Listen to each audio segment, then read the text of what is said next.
David Ould is the senior minister of a local church and oversees a work called Break the Cycle. Originally from the UK and now calling Australia home, David sees his job as the leader of a church which seeks to serve Christ and the community. Welcome, David. Thank you. Break the cycle is often used now as a term, but explain to us a bit about what that means to you and that programme. Sure. So we use an expression, we're empowering sustainable life choices and communities. So we're trying to help people make better choices in life that are sustainable, that get out of that cycle of debt or depression, sort of some of the things you heard about in Candace's story, and actually see that there's a better way of doing things and make people feel like there's light at the end of the tunnel, so that not only their own lives are improved and the lives of their immediate dependents, but actually so that our community together does better. So we're trying to do it in a whole host of different areas of people's lives. Yeah. And that's in a particular area of Sydney? Sure. So we're based in the Macquarie Fields area of Sydney, and we're really keen to help as many people as we can in our local area. We have to place some boundaries upon what we do, but basically if you can get to us by a car or bus, we're really keen to help you. Yeah. And Macquarie Fields is one of those places, like many places in Sydney, that it can easily get caricatured in people's mind, can't it? But it's... So of course famous for the riots about 10 years ago. But a very, very diverse community. There's obviously a big housing commission area, bang smack in the middle, and one of the largest in our area of Sydney. But also at the same time, some house prices going way beyond $1 million. Really? And a couple of years ago, the fastest rising house price in Sydney were in the Macquarie Fields area. So there's a real disparity, which means that sometimes those who aren't doing so well, the more disadvantaged, get lost and missed out. Yeah. And that world of $1 million houses is just so totally foreign and alien, isn't it, to many people? Yeah, and not just the wealth, but the thing that lies behind it, which is people's sense of possibility and getting on. And so, you know, in the Housing Commission and around that area, we've got some people where there's just generational disadvantage, and they just don't know any other way. We want to show them a better way, love them and care for them, and say, you know, life can change, life can get better. But you've many programs to do. You've got a men's shed there. Yes, we've got a men's shed. We're doing life skills courses.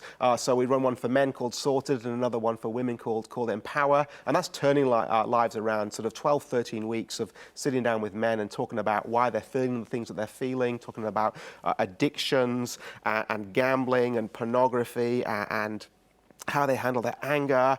We have people come in doing a bit of legal advice and frameworks, and you know, the list goes on. And guys coming in who, I remember one gentleman who said, look, if I'd done this 5 years ago, I wouldn't have gone to jail, I'd still be with my lady, I'd still have contact with my kids.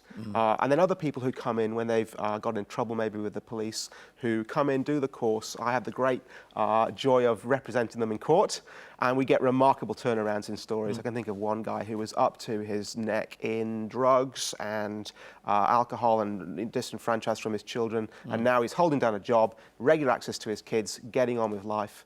And it's a great joy to be involved in that. Connection with the church and Christian faith? Yeah, so the charity is based on site at the church, and it's a ministry of the church, and we don't pretend anything otherwise.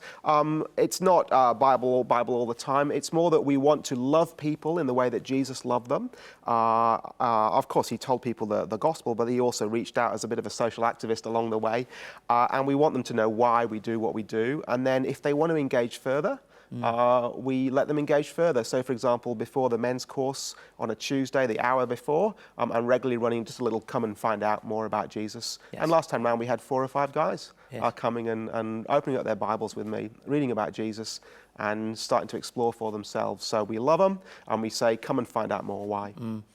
So it's invitational, really. Oh, absolutely, yeah. And so some of our clients don't want a bar to do with it, you know, which is ironic given that we're the only people that are around there loving and caring for them. But that's okay. That's all right. You know, that's what love is, isn't it? You reach out to all, and some will respond. So that local church there, because that's one of the themes I want to think about, is the contribution. That local church has been there for many years. Yeah. So there's been a church in the area for almost 100 years. Then the new building was put down in Macquarie Fields about 30 years ago. Right. But yeah, the Anglican presence has been there for a long, long time. And what are the results that you get from it? Well, what do we see? I mean, it's changed lives. it's changed lives. It's people whose lives were going in one direction through to a cycle of just poor decision making, often not knowing any other way, being turned around, being shown their options, and doing better. And then just the ripple effect that has on lives around them. So there's that basic impact. And then for some, there's the actual engagement with church, coming and finding out more about Jesus, making a choice about him. And we're seeing a little bit of that as well. So just tell me, just briefly, the impact between for you, the relationship, if you like, between faith and what it is that you're doing. Yeah. Well, James puts it very well, doesn't he? He says, you know, you can't say you have faith if I don't see any impact coming out of it. And so what you then, I think churches then need to do is work out what that's going to be in their local community. And every community is going to be different. You need to go out and see what's going on in your community, see what the needs are, see what the gifts are that have been given you at church as well, on the assumption that God has given gifts as he sees fit and best, and watch the impact of those two things together. So see what's there, see what you've got, and see what you can do, and be brave. Permission to fail. But have a go, Yeah, look, and I think that's great. The great thing is, there's a lot of resonance between what you do and what we're about. David, what would you say? We touched on this relationship between the church and what it is you do. Lots of local churches might be asking, what can we do? What would you say a local church needs to do to connect with its community? A couple of basic things, Keith. You've got to see what the needs are around you. I think you've got to look at what the gifts are within your church body, and then work out where the connect is, and then go and do it. But then most importantly, I think, above all, is tell people why you're doing it. Be wise and winsome about what that looks like, but you know, tell people why. Jesus says, let them see your good works and then praise your Father in heaven. Apostle Peter says we've got to give a reason for why we're acting in the hope that we have. So work out what it is, work out who you are, connect it up, and then tell people why, so they can hear the wonderful good news about Jesus. And every church could do that. Whatever your scale, whatever your size, we're nowhere near the size of Wesley. We're just doing our thing in our local area. Everybody can do at least one thing in their local area, I'm sure. Yeah. And we make a big difference throughout Australia and the world. I hope you've enjoyed listening to David Ould and also the thoughts about Advent Sunday. I hope you're going to connect with us through the next few weeks, particularly next week as we start that journey further through Advent, right up to Christmas Day, a special programme on Christmas Day. And join us next week for another episode of Wesley Impact.